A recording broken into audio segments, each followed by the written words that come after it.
Bienvenue sur le podcast qui vous donne de l'empowerment. Si vous êtes ici, ce n'est absolument pas par hasard. Je suis Laurita et ma mission est de vous guider vers une vie plus consciente, plus alignée et plus harmonieuse. Je vous diffuse chaque jour de l'inspiration et partage mes réflexions pour vous permettre d'incarner la personne que vous méritez d'être. Si ce podcast vous plaît, je vous invite à le partager, à le noter avec la note qui vous semble la plus juste et à vous abonner pour ne rien louper.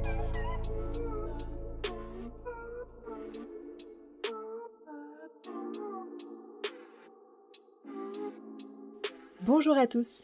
Pourquoi parfois, quelqu'un ou quelque chose qui nous a fait du mal nous manque tant ? C'est le sujet du jour. J'ai dû mettre fin à de nombreuses relations ces dernières années et je sais que parfois on peut se sentir super coupable quand ces personnes nous manquent.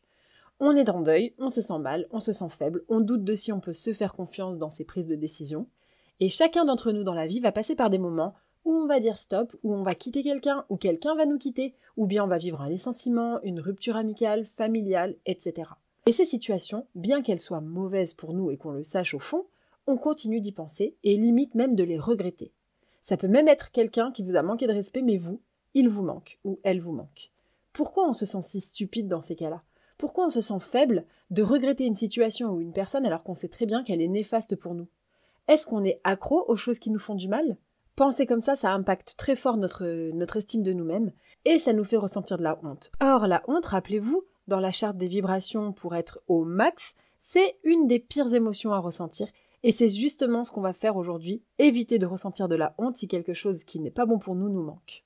Avant de commencer, je voudrais juste vous dire que les ruptures, les échecs entre guillemets, sont ce qui nous permettent de nous connecter plus profondément entre nous dans la vie. Si ce que je partage sur ce podcast vous parle, c'est parce que j'ai vécu des choses difficiles, des épreuves, que je m'en suis sortie, que parfois je rencontre encore des situations difficiles, je vous en fais part, et que vous pouvez vous identifier à moi. Si je racontais que ma vie est super, elle est incroyable, personne ne m'a jamais menti, trahi, tout le monde m'aime, j'ai besoin de rien pour vivre, j'ai pas besoin de travailler, je suis née milliardaire, je suis sûre qu'on serait moins proches, vous et moi. Donc, cette épreuve que vous avez rencontrée, c'est aussi ce qui va ouvrir votre cœur et ce qui va faire que vous allez ressentir plus de compassion pour les autres, que vous comprendrez mieux les autres et vice-versa. Donc si vous vous sentez pas bien parce qu'une situation qui n'était pas forcément bonne pour vous ou une relation n'était pas très bonne pour vous manque, pas de panique, je suis là. Et cet épisode, je l'espère, va vous faire du bien à l'âme. Premier point, rappelons-le, nous sommes tous simplement des humains. Et quand on aime quelqu'un ou quelque chose, on a donné beaucoup de ressources, beaucoup de temps, beaucoup d'énergie, beaucoup d'émotions, beaucoup d'argent même parfois. On s'est investi à fond, parce que c'est ce qu'on fait dans ma team. On a fait ce qu'on a pu. Quand on a pensé beaucoup à quelqu'un, quand on l'a priorisé, et ça marche aussi pour un job ou pour une amitié, by the way, on a passé du temps, on a appris à comment faire en sorte que cette personne se sente bien, on a compris son mode d'emploi, on s'est découvert à travers cette personne, et parfois même on s'est fait passer après cette personne ou cette situation. Donc forcément, on va y penser. Je pense à quelqu'un qui se serait fait par exemple licencier alors qu'il donnait tout pour son entreprise, il ne voyait plus ses enfants. Ou bien à quelqu'un qui s'est fait passer des années après son mec jaloux, qui s'est empêché de sortir pour qu'au final ça se termine. C'est normal de pas se sentir bien après ça. Le premier point, c'est que c'est ok, c'est normal de se sentir comme une merde. On a une sensation d'échec parce qu'on n'a pas su trouver les clés. Et ça, cette sensation-là, on peut pas l'éteindre avec un interrupteur. Parce que c'est passé, c'est tout, et on n'a même pas à éteindre les émotions qu'on ressent à ce niveau-là. Et on ne peut pas effacer tout ce qu'on a laissé dans cette relation ou dans cette situation. Quand on aime quelqu'un et qu'on rompt, où est-ce que va l'amour ? On ne peut pas arrêter d'aimer sur commande. Et si vous êtes en couple, que l'autre vous trompe, vous allez peut-être quitter la personne, mais ça ne veut pas dire que vous n'allez plus l'aimer du jour au lendemain. C'est pour ça qu'on passe par une phase où on déteste la personne, parce que la haine, c'est une forme d'amour toxique finalement. Le contraire de l'amour, c'est pas la haine, c'est l'indifférence. Donc quand on quitte quelqu'un, où s'en va l'amour ? L'amour, je pense que c'est pas à propos de ce que les autres ont fait pour nous, c'est nous. C'est nous l'amour, c'est nous la gentillesse, c'est la gentillesse qu'on a donnée, le potentiel qu'on a vu en cette personne et en ce qu'elle pouvait créer pour notre vie. Et quand cette personne ou cette situation nous fait du mal, l'amour ne peut pas s'envoler comme ça. Certes, la situation n'était pas parfaite, mais ça veut pas dire que la personne ou la situation était une ordure. Je crois que l'amour dans une relation est en nous. Et nous, on est des êtres aimants, on est gentils. Et on peut pas s'empêcher d'être amour finalement. Cet amour nous fait appréhender la vie avec compassion et avec compréhension. On ne peut pas, et heureusement, vous retirer l'amour que vous avez en vous. Vous avez de l'amour et même si vous êtes blessé, l'amour reste. On peut juste voir les gens pour qui ils sont. Juste voir la réalité. Qu'est-ce qui fait que vous avez quitté cette personne ou que cette personne vous a quitté ? Quelque chose de mauvais pour vous et qui vous manque, ça veut pas dire que vous êtes faible. Ça veut pas dire que vous êtes ridicule, c'est juste que le cerveau n'aime pas l'incertitude et on va le voir par la suite. Et donc, comme il ne peut pas prédire, il a peur, il se sent hyper inquiet, donc qu'est-ce qu'il fait? Il va se raccrocher à ce qu'il connaît, peu importe si c'est dans votre intérêt ou pas. J'étais dans un job pourri il y a quelques années, je m'épanouissais pas du tout, et j'ai été licenciée, je vous en ai déjà parlé, pour avoir annoncé ma grossesse parce que cette entreprise-là ne faisait pas les femmes enceintes. Pourtant, j'ai eu peur. J'étais au bout du rouleau en me disant mais ce job va me manquer, qu'est-ce que je vais faire, etc. J'en suis même venue à me dire mais en fait ce job était pas si mal, alors qu'en réalité je m'ennuyais à mourir. Est-ce que c'est parce que je suis faible, ou est-ce que c'est parce que mon cerveau s'est senti en danger alors il s'est raccroché à ce qu'il connaissait? Donc on est humain, on a besoin de faire son deuil. On n'a pas besoin de changer du jour au lendemain, c'est le deuil et j'en ai fait tout un épisode. Aller à son rythme, c'est hyper important parce qu'en fait, quand vous vivez quelque chose comme ça, personne n'est là pour savoir ce que vous avez vraiment vécu. Personne ne peut dire « allez, bouge-toi, passe à autre chose ». On peut voir une relation de l'extérieur mais pas évaluer l'intensité des émotions qui ont été partagées. Le process d'être dans une situation ou dans une relation qui ne nous convient pas, c'est aussi d'apprendre à élever ses standards, à apprendre qu'est-ce qu'on veut comme traitement. Et c'est long, c'est changeant, on doit désapprendre, poser des questions. Et souvent, on se retourne vers ce qu'on a été conditionné à accepter avec nos parents, par exemple. Donc, pour terminer ce premier point, si vous avez le cœur brisé, je veux que vous pleuriez, ressentez les émotions. On ne les supprime pas parce que sinon elles nous explosent à la figure un peu plus tard. Et après, ça devient de l'amertume. Et ça va retomber sur des gens qui n'ont rien à voir avec la situation. Si vous ne laissez pas sortir, vous allez faire souffrir d'autres gens. Et c'est ok d'être triste, c'est ok de pleurer toute la journée, parce que finalement, les larmes, c'est que l'émotion sort de votre corps. Criez, faites du sport, mais vous devez faire sortir ces émotions. Ça peut durer longtemps, ça peut vraiment durer longtemps. Par contre, attention à ce que ça ne dure pas trop longtemps, parce qu'après c'est juste du sabotage. Rappelons-nous que plein de gens vivent des ruptures, plein de gens vivent des déceptions, et ça ne fait pas d'eux des gens faibles ni bizarres. Il y a plein de façons de ressentir et de faire ressortir les émotions. Vous avez le l'EFT par exemple, le breathwork, le sport intensif, le journaling. C'est ok de se dire que ça prend du temps, c'est ok de se dire qu'on a aimé cette personne ou certains aspects de cette situation, et que le temps d'oublier, entre guillemets, ne se passe pas du jour au lendemain. On sait très bien que cette personne ou cette relation n'était pas que pourrie, il y avait des bons côtés, et notre cerveau va adorer se raccrocher à ces bons moments d'ailleurs. Notre cerveau, lui, a très peur de l'imprévisible, et c'est pour ça que certaines situations, même pourries pour nous, nous manquent, même si c'était pas dans notre intérêt, simplement parce qu'on est humain. Dans le processus de penser à quelque chose ou de regretter quelque chose qui était mauvais pour nous, il y a le concept de dissonance cognitive. Je vous en ai fait tout un épisode aussi. C'est le fait d'être inconfortable parce que nos croyances sont en conflit. Par exemple, vous fuyez une situation pas idéale, mais au fond de vous, vous dites « Oh non mais quand même, j'aime bien cette situation ». Ça ne va pas ensemble, et c'est ce qui nous fait nous sentir complètement confus et complètement ridicules finalement. Mais c'est normal, parce qu'on a investi du temps, des émotions dans la personne, donc partir c'est comme si on fuyait ce qu'on a investi. Ouf, j'ai quitté ce truc, mais en même temps j'ai perdu du temps, mais en même temps j'ai peut-être pas donné assez. Parfois quand on quitte quelqu'un qu'on aime, on se dit que c'est mieux pour soi, mais en même temps on se dit ouais mais il me manque, mais en même temps il avait des bons côtés, et on se dit, on a mis beaucoup de ressources, on a l'impression qu'on jette son temps, son argent, son énergie par la fenêtre. C'est un peu le biais des coûts irrécupérables. On n'arrive pas à arrêter et à lâcher prise simplement parce qu'on a tellement investi qu'on se dit que tout ce qu'on a investi jusqu'à maintenant c'est perdu, mais c'est une erreur. C'est une dissonance de se dire « Super, j'ai réussi à partir, mais j'ai gâché 10 ans de ma vie. » Non. Dites-vous que c'est normal, rien n'est 100% naze, et heureusement, et vous avez toujours ces bons côtés qui vous rappellent pourquoi vous étiez dans cette relation ou dans cette situation à la base. Parfois, j'ai quitté des amis et je me disais « En même temps, cette personne m'a blessée, mais bon, elle était là pour moi dans les moments difficiles. » Grosse dissonance, mais finalement, quand on se dit ça, en fait, ce qui nous manque, c'est ce que la personne nous faisait être et nous faisait ressentir, et pas forcément cette personne-là, et j'y reviendrai par la suite. Comment savoir quand il faut laisser tomber et quand il faut partir ? Quand vous êtes dans une situation qui n'est pas idéale, vous ne devez pas regarder tout ce que vous avez investi comme ressources, mais vous devez regarder le futur. Prendre en compte l'énergie, le temps et l'argent investis, c'est pas du tout pertinent. Ce qui est pertinent en revanche, c'est de se dire, est-ce que, dans un futur, cette personne ou ce job ou autre me rendra heureux, oui ou non. Si votre boss vous promet une promotion mais vous ne voyez rien changer, ce n'est que des mots. Et quand les mots ne matchent pas les actions, c'est le moment de partir. Si rien ne s'améliore, partez. Chaque fois, on peut se demander, est-ce que cette personne ou cette situation ou cette relation ajoute quelque chose de cool à ma vie ? Est-ce que votre job ajoute quelque chose de plus à votre vie mis à part de l'argent ? Est-ce qu'il vous rend la vie plus belle ou pas, votre quotidien ? Est-ce que cette personne, elle vous rend la vie plus douce ? Et en vous quittant, est-ce qu'elle vous rend la vie plus douce ? Pourquoi certaines personnes nous obsèdent-elles plus que d'autres ? Derrière le manque, je pense qu'il y a un phénomène assez méconnu qui s'appelle l'attachement neurochimique. c'est des relations qui sont basées, vous savez, sur l'ascenseur émotionnel, la passion, le rejet, puis la passion, puis le rejet. Et ça crée une addiction émotionnelle. Comme une drogue, finalement, elle nous laisse en manque. Donc, est-ce que cette relation crée des émotions puissantes et fortes, dans le négatif et dans le positif? Si oui, peut-être qu'on est accro et que c'est plutôt ces émotions qui nous manquent, plutôt l'adrénaline associée à ces émotions qui nous manquent que la personne. Si c'est le cas, il est possible de trouver de l'adrénaline ailleurs. J'avais un job il y a quelques années, j'avais la boule au ventre d'y aller. Bon ça par exemple c'est un signe. Quand vous avez peur de dire quelque chose à quelqu'un, c'est un signe. Quand ce que vous faites ne vous rapporte plus de joie, c'est le moment d'arrêter. Il y a aussi un petit passage que j'aimerais faire sur ce podcast, très court, mais simplement attention aux gens qui vous prennent pour acquis.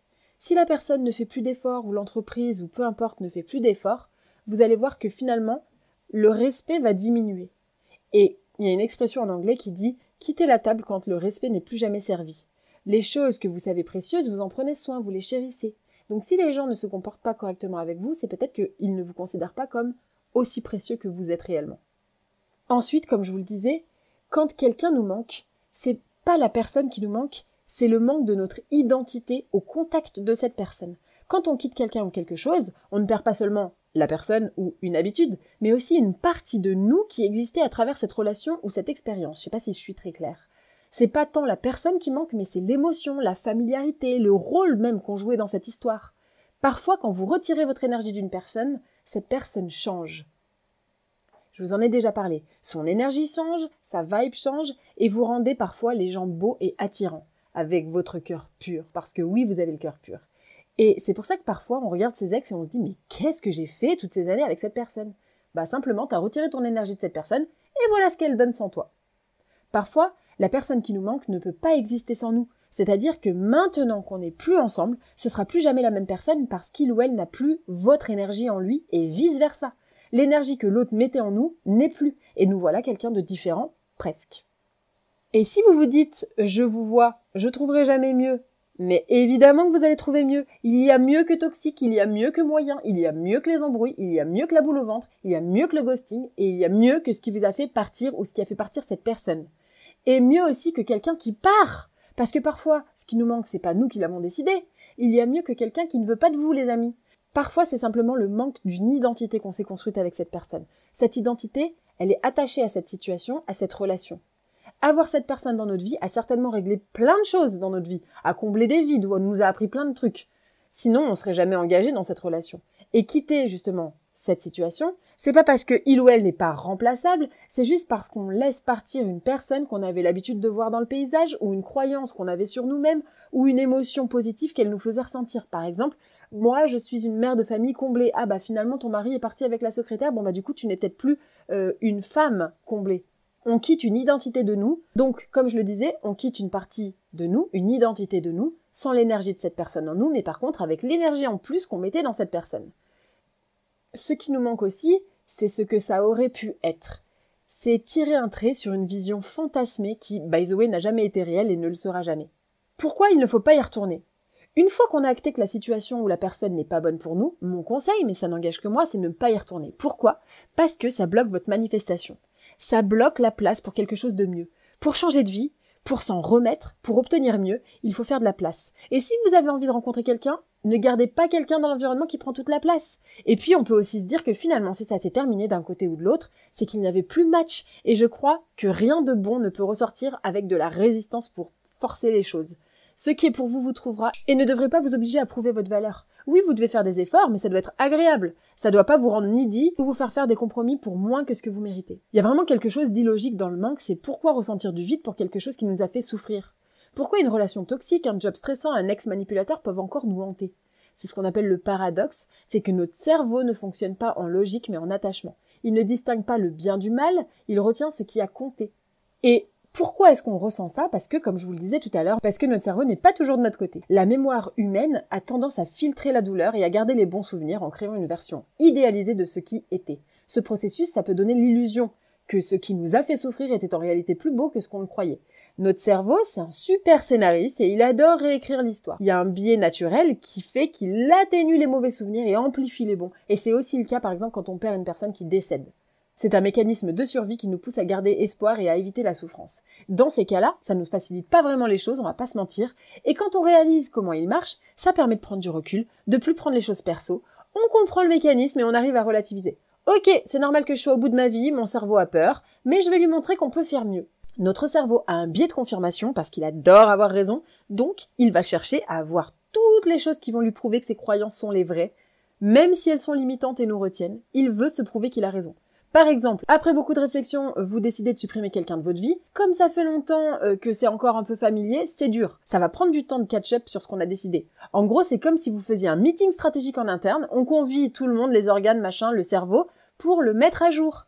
Ok, tu sais, cette situation vient de changer, et comme tout ancien employé, il est réticent au changement, mais vous inquiétez pas, ça va finir par venir. Ensuite, parfois, on est victime de ces circonstances. Parfois, on doit se questionner et désapprendre, surtout quand on n'a jamais vécu de déception, quand c'est la première ou quand c'est récent, parce que nos décisions sont basées sur ce qui est familier. Et ce qui est familier n'est pas toujours bon pour nous, mais pour s'en défaire, il faut aller remettre en question tout ce qu'on a toujours cru. On ne choisit pas son environnement quand on est enfant, mais par contre, on choisit ses croyances adultes. Peut-être que vous avez jamais connu l'amour, mais c'est peut-être le moment de définir quel type d'amour vous voulez. Quand on est dans des circonstances. On est dans une certaine famille, avec certaines croyances. Je vous en ai parlé dans un épisode. Une étude a été faite sur un groupe de rats mâles, qui a reçu des électrochocs simultanément avec la diffusion d'une odeur de fleurs d'oranger. Ils se sont ensuite accouplés avec des femelles n'ayant, elles, jamais reçu d'électrochoc et jamais été en contact avec des fleurs d'oranger. Et devinez quoi, leur bébé, croyez-le ou non, en les analysant, on s'est rendu compte qu'ils avaient un énorme taux de cortisol, donc de stress, très élevé, quand ils sentaient de la fleur d'oranger, alors qu'ils n'y avaient jamais été exposés. Pourquoi je vous raconte ça? Parce que ça veut dire que parfois, ce qui nous est familier, ça l'est même au-delà du conscient. Peut-être que l'un de vos parents a vécu des choses, et peut-être que vous êtes attiré ou repoussé par un des comportements parce que l'épigénétique joue un rôle.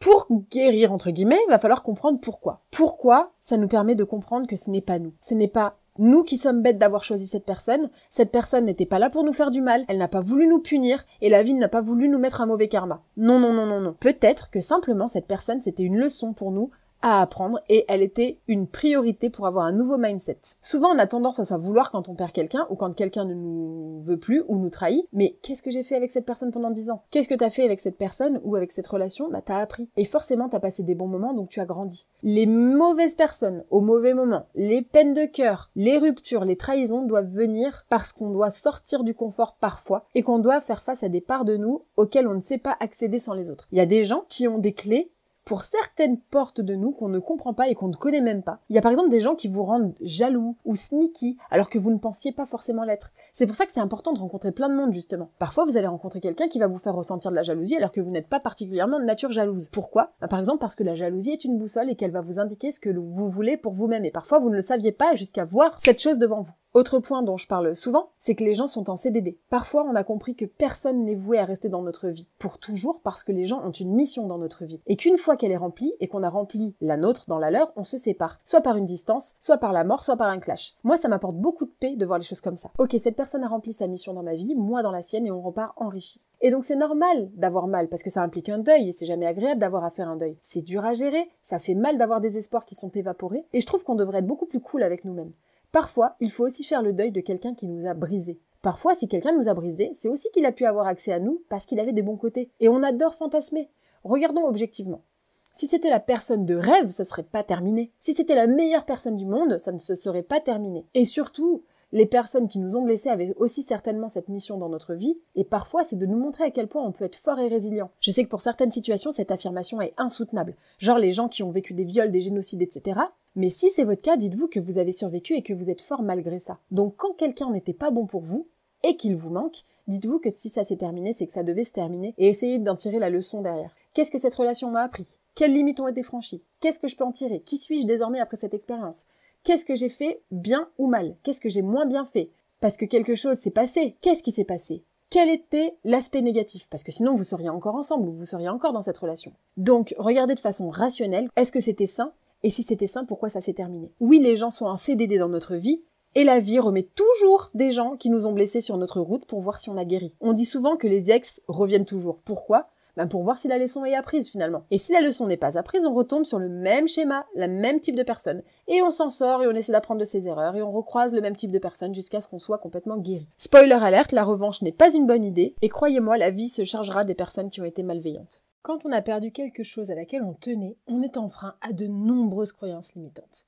Je ne mérite pas d'être heureux, je ne mérite pas d'être aimé, les hommes sont tous des enflures, je ne serai jamais riche, etc. Non, je vous assure que vous trouverez des amis qui vous correspondent, que vous trouverez l'amour, que vous trouverez des tonnes d'hommes qui sont des amours, et tout ce que vous désirez viendra à vous.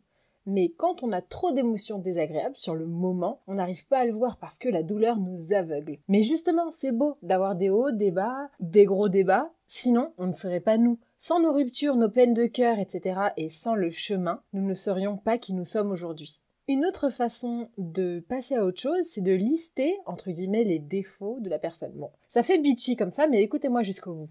En fait, de voir les choses écrites, sous forme de liste, parfois, permet de mieux les intégrer. Comme on dit, lorsqu'on s'exprime et qu'on écrit, eh bien, on imprime ça ailleurs, et donc on l'extrait de notre système nerveux. Enfin, il est temps de se tourner vers le futur. On visualise sa vie future, parce que le passé est passé, et on a tendance à ressasser et se dire « Et si, j'aurais dû, mais cela ne nous mènera nulle part, et c'est de l'auto-sabotage. » À quoi ça va te servir un jour de te dire « J'aurais dû répondre ça, ou j'aurais dû être plus présent, j'aurais pu. » Si tu avais pu, tu l'aurais fait. Et si tu ne l'as pas fait, c'est parce que sur le moment, tu ne pouvais pas. Petit conseil qu'on m'a donné et que je vous partage, because sharing is caring, c'est demander à cette personne ce qui s'est passé et pourquoi, de son point de vue. Pourquoi faire ça ? Parce qu'on a besoin de se concentrer sur la guérison et sur le futur et sur la vision. Et si on reste en mode « mais qu'est-ce que j'aurais pu faire et qu'est-ce que j'aurais dû dire ?» Ce sont des suppositions qui vont nous embrouiller et qui vont nous faire stagner. Donc, faites une demande, ayez une raison, donc une closure, c'est-à-dire une fermeture de ce topic, on ferme le dossier. C'est plus simple pour avoir un esprit clair. Et en prime, si vous demandez une réponse à quelqu'un et qu'il ou elle ne répond pas, le silence est aussi une réponse. Si la personne ne prend pas le temps de vous expliquer pour préserver votre paix intérieure, c'est qu'il ou elle s'en fiche. Ça permet aussi de passer à autre chose et ça accélère le processus. Le manque de respect est aussi une réponse, by the way. Pour avoir une vision claire, demandez-vous, visualisez-vous plus tard.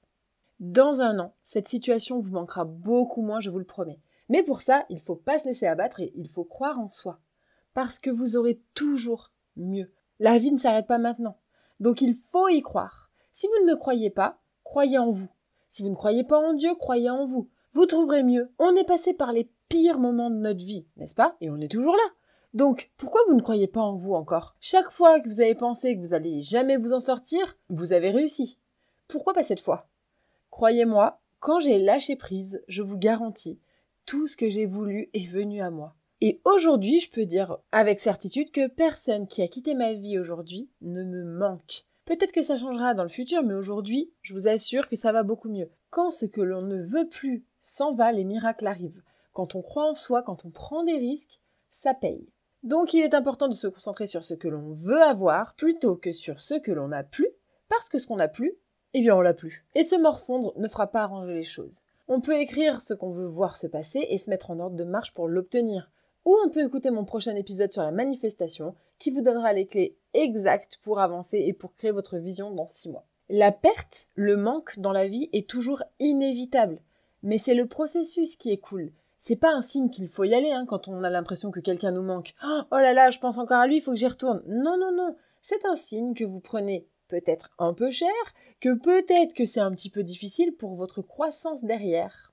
Et enfin, note que vous m'entendez souvent dire, c'est que l'on est 8 milliards. Oui, un seul être vous manque et tout est dépeuplé, mais est-ce qu'on sait pourquoi ?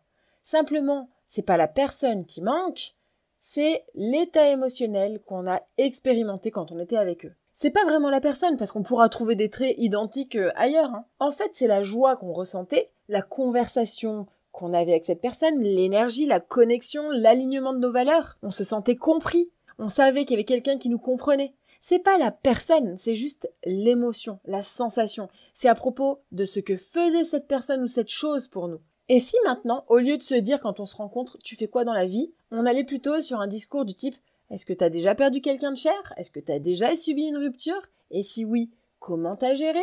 Ou bien simplement « Parle-moi de ton histoire » au lieu de me parler de ce que tu as fait le week-end dernier. Ça nous permettrait de se connaître tellement mieux, de façon tellement plus profonde et de se rendre compte qu'on est beaucoup plus similaires qu'on ne le pense, et de communiquer à des niveaux beaucoup plus intenses, plutôt que d'échanger des banalités pour apprendre entre guillemets à se connaître. Enfin les amis, rappelez-vous que si quelque chose qui n'était pas forcément bon et foncièrement bon pour vous vous manque, vous n'avez pas gâché ces années. Vous avez appris, avec ces années, bien plus que certains dans leur vie entière, et vous avez peut-être décidé de vous en sortir et de devenir meilleur. C'est courageux. D'une part, vous avez ouvert les yeux, vous vous êtes rendu compte que c'était pas forcément bon pour vous, mais en plus, vous avez travaillé sur vous puisque vous êtes en train d'écouter cet épisode. Quand on se rend compte qu'on a changé, on peut être fier de nous.